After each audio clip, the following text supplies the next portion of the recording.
Easy now. Come down. Ooh, you make my high come down. Always tripping when you come around. I'ma have to cut you out, like right now. You see, I don't want to drive me. You can say that for your mama. Maybe you should smoke some. Me try the marijuana. I was loving you good. The vibe was straight. Showed you a couple of things and they feel the change. I treated you right. Everything was a gift from a time to your bag and the color on your lip. Yeah, you Welcome to a special edition of Seahawks Man to Man, a YouTube exclusive. You guys already know who I am, Michael-Shawn You guys can follow me, whatever Elon Musk is calling that app these days. You can go on there. My @ name has not changed. It's also at the bottom of the screen, at Mike Dugar, MikeDugar. We appreciate all of you guys watching right now because that means you probably subscribe to our YouTube channel, Seahawks Man to Man on YouTube. Thank you so much. While I'm talking now, go ahead and just hit that like button. We appreciate all of that love and support on our channel. Thank you so much. Chris, go ahead and talk to him. What is going on, everybody? It's your boy, Christopher Kidd. You can follow me on Twitter at CKIDD206, and that's CKid206. We're back, and you know what that means. Standout plays Week 12, and unfortunately, I finished watching the film offensively. I'm still going through the defensive film, and offense was about 30 minutes and some change.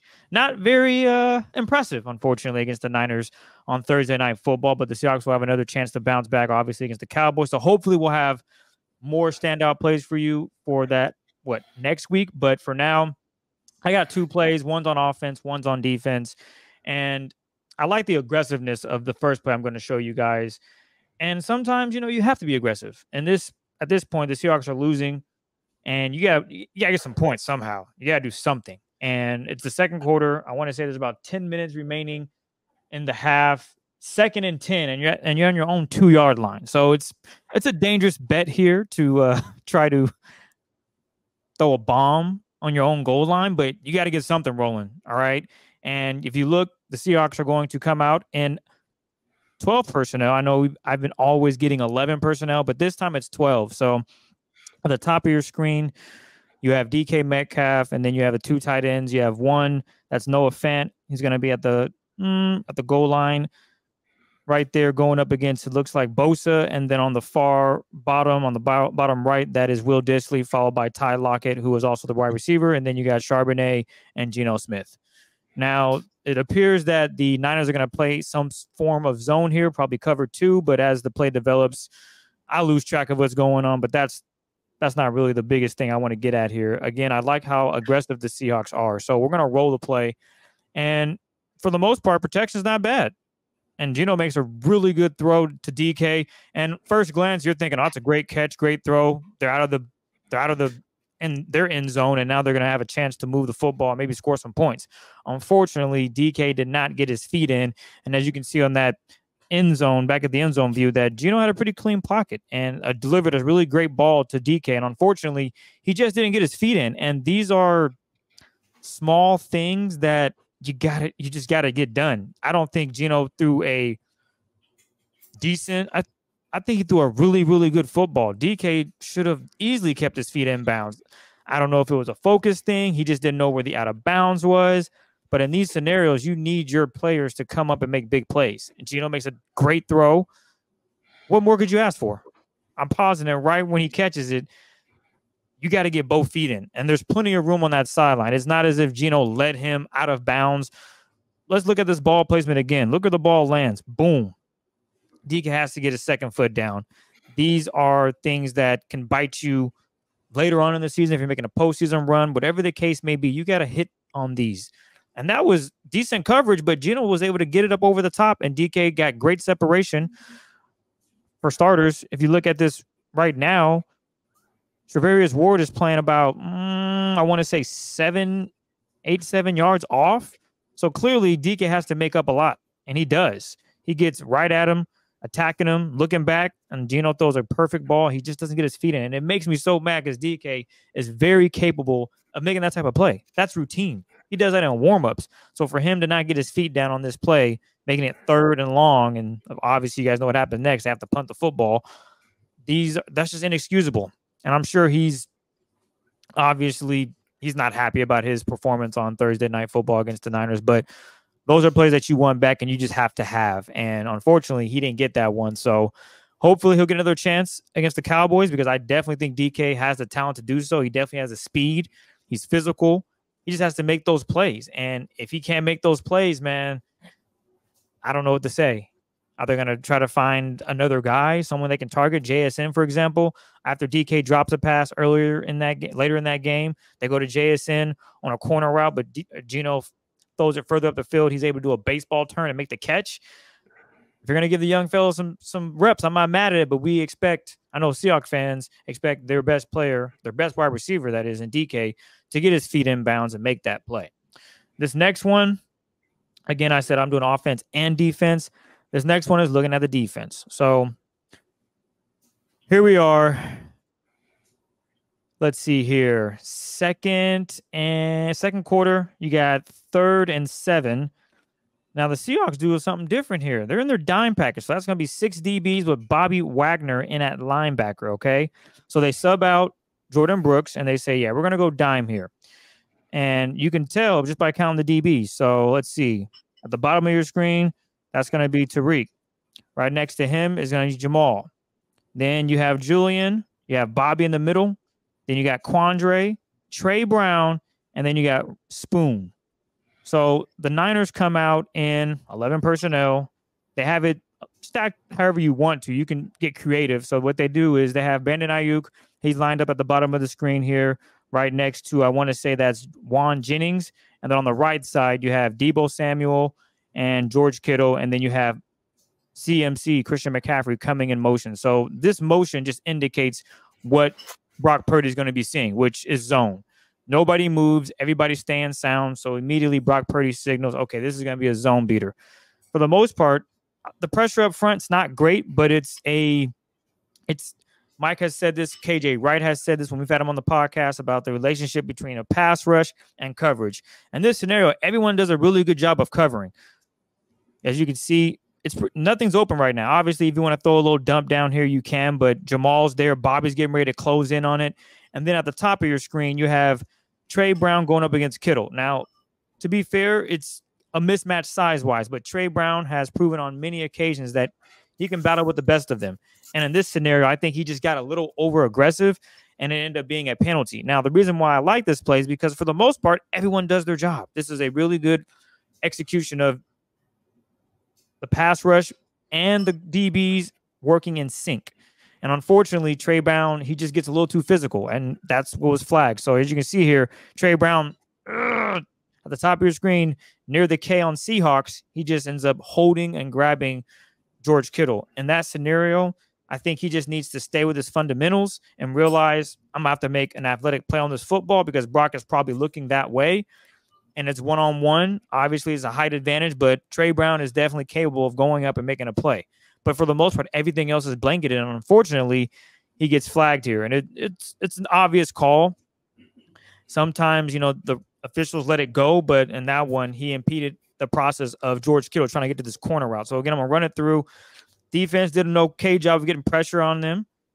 Brock steps up, and obviously, Bobby Wagner comes in and makes the play, but you just got to be weary of that in that position, Trey. Just stay sound. I think you're very capable of making this play and stopping George Kittle, whether it's a PBU or maybe even get an interception. You definitely have the capability of doing that. It's just unfortunate that on this 3rd down, they are gifted a first down because of a minor infraction here. And obviously they could have let it go, but he's holding him. You see George Kittle waving his arm, fighting through it, trying to get the ref's attention, and he did. So this is something that I'm sure the defense is going over because they've had back-to-back weeks where penalties have given the other team first downs, and that just can't happen over and over again. So if the pass rush can continue to get better and they get more pressure, whether it's blitzing or in this scenario, they make Brock Purdy feel a little uncomfortable when he steps up into the pocket and Bobby's able to clean it up, I'm okay with that. But they just can't have those mental lapses where it ends up giving the offense an automatic first down because eventually that hurts you. Yeah, I got to find the stat. The Seahawks might lead the league in like penalties that give the other team a first down, that's really tough. They covered that dig route really good on that play too. You could see Quandre sitting on it, Reek sitting on it, and Julian sitting on it. If Brock throws that, it's a pick. Poor Jason Peters on that first play you showed too. He was getting bull rushed to the ground. That was rough. Let's see. All right, so I want to look at today is the third downs on offense. Not all of them, but a handful that kind of show the problems. We did this too against after they lost to the Ravens, and it's still relevant. I mean, they're still bad on third down. They were bad against the Niners, and it kind of shows how much their passing game is just out of sync right now. That's probably the best way to describe it, or at least the nicest way. If I wanted to be a little bit harsher, I probably could, but out of sync is probably the best because sometimes it's Geno, sometimes it's the protection, sometimes it's guy running the route, sometimes the design sucks. It's just like everything at once, or not every. It's never everything at once. It's one or the other, and it's actually probably very frustrating for the players. I'm sure. I know it's frustrating for Pete, who this week basically called out his offensive coaches. We're just like, hey, we're not maximizing our guys. We're not having to run the right routes. We're not using our tight ends enough. We're just not getting enough stuff out of our talented guys. And I agree. Everyone, I'm sure, agrees. Way too much talent to have all these statistical numbers that are near the Jets. It's just way, way, way, way too much. Like, if you're near the Jets, you're bad. And pretty much everything offensively. Same thing if you're near the Patriots, if you're near the Giants. All of these things are bad. The Giants are starting to do it. I'm pretty sure who has a fake name, that DeVito dude. There's no way his name is real. And he has thrown more touchdowns than Geno, I think, in the last 3 weeks. It's pretty crazy. Anyway, so this is one of the bad third downs. I think all of these are bad third downs that I'm going to show. This is 3rd and 11. It's really unfortunate this is even 3rd and 11. It's 3rd and 11 because of a false start on Jason Peters. I feel like he's done this a few times now since he's been starting. These are drive-killing type of penalties. So go ahead and just run it through, Chris. I'll talk to you as you run it through. So you get the motion, like Chris has said. The motion usually tells you what type of coverage that they're in. If no one really moves with the guy across the formation, that usually tells you they're in zone. This play ends up in a sack.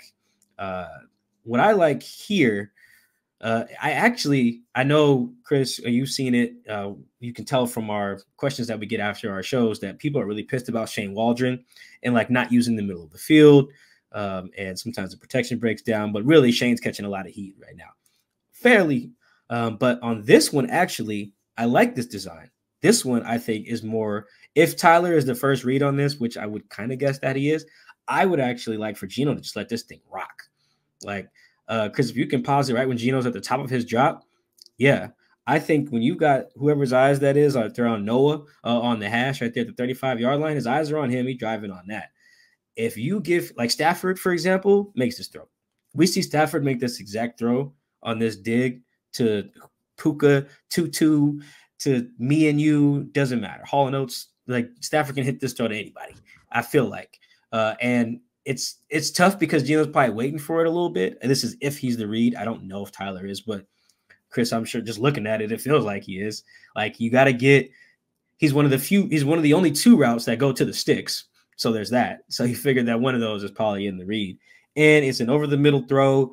It's an over-the-middle throw against a middle field open coverage. Middle field open basically being like when you got the 2 safeties kind of split out. So it leaves the middle field, quote-unquote, open. I think you got to let this rip. Like, play it through. Like, Geno basically just has to get it there before that safety. Now, to be fair, that safety is driving on it. But, I mean, if I have a choice between Tyler, just if I have to decide, if I get this there where Tyler Lockett catch it while getting popped, I'm going to take Tyler on that. You know, Tyler has proven that he's a tough cat. He can hang on to the ball if he gets rocked, which he probably will on this. Like, the safety does make a decent break on it. But when I watched back, I was like, I don't know, man. Like, if he hits his back foot and he lets that rip, I think this is probably a first down. Or it's like, let's say Tyler's actually not, it's probably a first down. But let's say he's like a yard short, then you can just, QB sneak it or whatever. It'd be risky, but they were losing at this point in the game. Honestly, they were losing from the first time they touched the ball. They were down 7-0. But you guys get the point. They were losing at this point in the game. And I watched this. I'm like, see, this is an instance where I actually do like the call. The protection is not great, but it's good enough, I think, for him to make a throw. Like, if you throw it right as you hit the top of the drop, just let that go. I think Tyler's got a shot there. As soon as he bends that around Fred, which is where Tyler's at right now, then you let that rock. Again, the safety's making a good break, but It's 3rd and 11. There's only so many routes. Like, he's got to let that rock. And also I should say, Geno has thrown riskier passes on 3rd down. We've seen him throw some stuff where it's like, yo, you thought you could fit that there, huh? And then he fits it there, and it looks great. So I thought I actually wanted to show Shane some love there on that particular one and say, you did what you could on 3rd and 11 when your veteran right tackle puts you in 3rd and 11, which is terrible. You give a good play to one of your guys. He's quote unquote schemed open. I thought it was a good read. I just thought his QB didn't let it fly. This next one I thought was kind of bad. I thought it was a bad idea. This is 3rd and 4. This is in the 2nd quarter. They're down. Again, they were down the whole game. I should stop saying it. But Jason Peters is now out, and they're right at that part where, so you look where the ball is. They're at the 35. I think that's a 53-yard field goal. I think if you throw incomplete, but a sack really pushes you out. So, and this is one of those instances where you're close enough where if you can, maybe you could even run it right here. And if you get 2 or 3 yards, it's like, all right, we were like 4th and 1, or we could even kick it if we want. They were down double figures, I think, at this point. So you probably don't want to do that. But either way, they had a shot there. I thought that, like, in this case, playing it quote unquote safe was probably the move. And just go ahead and run it, Chris, so you know what play we're showing. This play ends up being a sack. If you're watching the bottom of the screen, Nick Bosa against Stone Forsythe, this just does not go well. I thought this was a situation where they put the player in a tough spot, because as much as the team likes Stone and he's a pro and it's his job to block the guy, if the play says one-on-one Stone Forsythe in an obvious passing situation with Nick Bosa, I feel like most people in the world who know football figure that 97 is going to win. And if Stone loses, it's like, yeah, well, you're supposed to win that. But it's also why put him in that situation. Why not give him, some type of help? I kind of understand why, if you show the end zone angle, Chris, I understand why you maybe not use the back to give him some help, because on this play, putting Zach out into the flat moves that linebacker, so it opens your window for Colby, who is probably the read on this. So, like, watch Zach here. This Zach flares out on the snap, and watch 57 Greenlaw go with him. That leaves that window open there for Colby. So I get why you maybe not chip with the back, but if you watch the bottom of the screen here, you've got, like, what are we going to call this? Because it's like a little rub wheel action here on the backside. I would probably, instead of that, use one of those guys. Maybe use Jackson or Tyler. It's neither ideal because they're slot dudes, but use one of them to help out Stone, because the front side of this design is good. Like, let's look at this end zone angle again. Chris, if you can pause it when Geno hits his back leg, I think this is another one you can let this rip. Bang. Yeah, I saw Colby's that right there. Film. Yeah, he right there. I was like, why didn't he throw that? Like, because then I was trying to do some mental math. I was like, all right, he's feeling Bosa about to reach. How much time would it take for him to sling it? So, yeah, when I was watching film, I said, damn, why didn't he throw that? But I'm obviously not in the hot seat. I don't feel the pressure, but Geno felt it. And then when he jumped, you guys know what happens next. Yeah, no, I think this is the spot. Screenshotting plays in the NFL and, like, analyzing them is a little unfair to the players. I do understand that. But in some instances, particularly if you kind of look at the whole all 22, look at the end zone angle, look at the read, look at the route combos, I feel fair doing it here. This ball got to be out, like, right there to your guy. He's right there. It's in your line of sight. I imagine that Colby is the read. I don't know. I haven't asked anybody. Usually they don't tell me who's the read anyway. But in this one, I feel like, Chris, we can safely assume back leg, middle of the field. Again, I'm kind of giving Shane some grace here, because he's not just he's some bozo who doesn't know to have stuff over the middle. He is doing these is back-to-back 3rd downs in the first half where I'm showing that it looks like the read is something right in Geno's face, that if he hits his back leg, is probably there. And again, I like the design to move Greenlaw out of there by flaring Zach out. I actually thought that was a good call on that. So this one, at first in real time, I was like, man, Stone on Nick. That's bad. Even though I still agree with that, there's a chance for this ball to be complete. You hit your back leg and let that rock. So you can just kind of see it's just not in sync right now. Sometimes look like the timing is not there. The protection, maybe Geno doesn't trust it or trust it too much. And then he gets the good route combos, at least in that Colby case, and then it doesn't get there. But then the ball doesn't come out. Even today, what kind of confirmed this for me today was me asking Pete, like, where would you want to see Geno get better?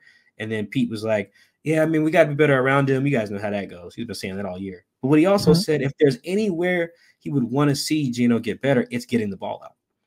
And I can almost guarantee you it's these type of plays he's looking at where, yeah, man, our guys are not holding up, but you also can let this thing fly.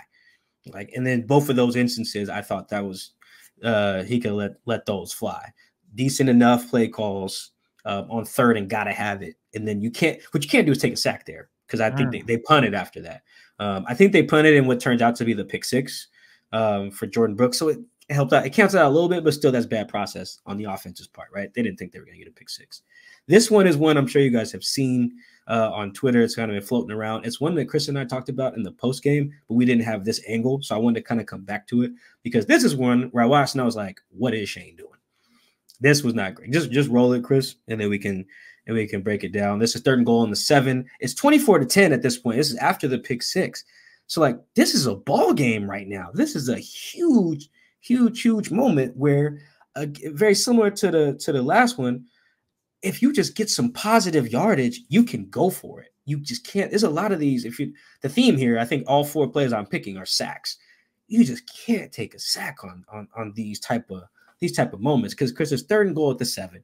Let's say you throw it short, or Geno scrambles and they get 3 yards. You got 4th and goal from the 4 in a 14-point game. Like, I feel like you can take that chance. But what they didn't feel comfortable doing was 4th and whatever it became after this sack. But you guys look at these route combos. Like, Chris, run it and then pause it at the top of Geno's drop. I like pausing it there, so that way it feels like the most fair assessment, because that's where Geno's really looking to get it out. Where's he supposed to go with this ball, dog? Like, I just don't see it. We've said this multiple times, or asked this question, I should say. You got, like, in the other, I'm trying to mix up the examples here to make it not all look like it's just Geno or just Shane or whatever. Like, those other ones you could probably put on other people. This one I probably put on Shane. Assuming everyone runs the right route here, because again, we don't always know if that's the case. I've been told that some of the clips that have been showed, not by us, but just in general, that have made their way on Seahawks Twitter or whatever, it's examples of guys not always running the right route. So I try to make note of that when we do our analysis here. Let's just assume, though, everyone does the right thing. At the top of his drop, even if Noah's the read, I don't know if he is or not. Chris, he can't throw that. That's a pick 6 probably. Pick 6 probably if he throws that to Noah. All right, so he's got to wait. Wait for what? That's the issue here. Tyler's route takes forever. Like, Chris, run this. Let's all look at Tyler at the top of the screen here. Sorry, top of the screen. That takes a long time, man. That's not about to happen. It's a good route. Like, he does come open, but by the time that's happening, yeah, it's over. DK, I actually don't mind if he throws it up to DK here, because I believe Charvarius Ward is, like, injured at this point in the game. Charvarius comes back, but this is the backup dude. I can't remember his name. I think he's the guy that picked off Geno. But if you look, like, DK, if that ball comes out right when DK wins at the bottom of the screen here, that might be a touchdown. But I just don't like, and this is, again, something we talked about post game, I just don't like that everyone vacates the middle now. Like, we was doing good using the middle, and now everyone's outside the hash. Jackson's route just doesn't feel like it'll help at all. That also takes too long for 3rd and 7. I don't like those routes where Jackson breaks towards the sideline anyway. I just don't. It's just too far of a throw. Like, even if he does want to make that, you're risking probably a pick 6 there too, even though Jackson does win eventually. Yeah, I just didn't like this. I didn't like it post game. I watched the film, still didn't like it. Like, there's stuff that comes open, but I didn't like how long the stuff was going to take, especially since in that scenario, Chris, just go to the pre-snap look of that one real quick. We don't got to watch it in full again. It looks like they're coming. Like, this this seems like a situation where I know Geno has the freedom to, or hell, call timeout if you need to. Like, it looks like they're coming. So stuff should be happening quickly. The only thing that happens, only person who even kind of looks at the ball quickly is Noah. And he's the one guy who's, like, double covered in this system. Yeah, I didn't like anything about it. They end up taking a sack. They end up kicking a field goal. It's an 11-point game in that instance, but this felt huge in real time. Like, I feel like, oh, man, they cooked themselves with this by only getting 3. I think I tweeted that as well. The last one, this is the very next 3rd down play. This is 3rd and 8. On this one, I was critical of Geno in real time here. I liked how Shane, you can go ahead and run it, Chris. I liked how Shane actually did use the middle. Again, we're back to using the middle, which is good. And at first, in the real time, I was like, dog, you had Tyler over the middle, you had Geno, or you had DK over the middle. What are you doing? And then, Chris, I looked back at the tape and I was like, oh, okay.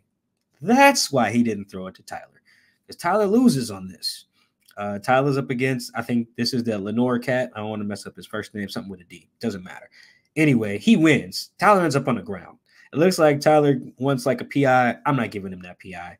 And you can see why from both the sideline view and the end zone angle, Tyler ends up on the ground. And if that is the read, which would make sense, because again, he's one of two routes that clearing the sticks on 3rd and 8.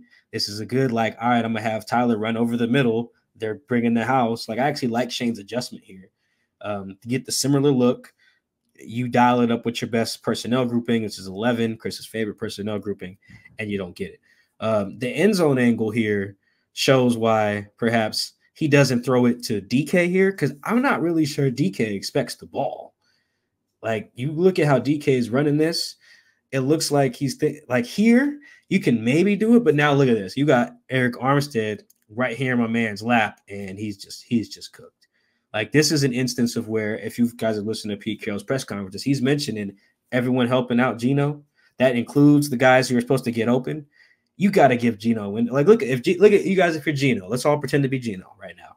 If you're him and you're like, all right, cool, Locke's got this. He's one-on-one with their nickel over the middle, man-to-man coverage against the blitz. We got this. And you're waiting, and you're like, oh damn, Tyler's not there. By then, you got your right guard is beat. And you're cooked. Like, there's just so many things. I don't want to use the word that their offense is broken. I feel like we used that a little bit too much last year, although it was. And we used that in 2021 as well when it was. But, Chris, that's what it feels like again. Look at all those plays.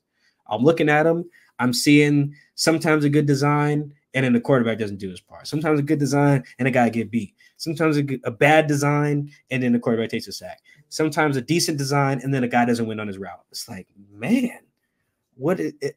I can only imagine the frustration of the players and the coaches each week when they watch some of this stuff. And they had some good third downs. Jackson's catch that you mentioned was on the third down. It was great design. DK was wide open over the middle as well. Good stuff.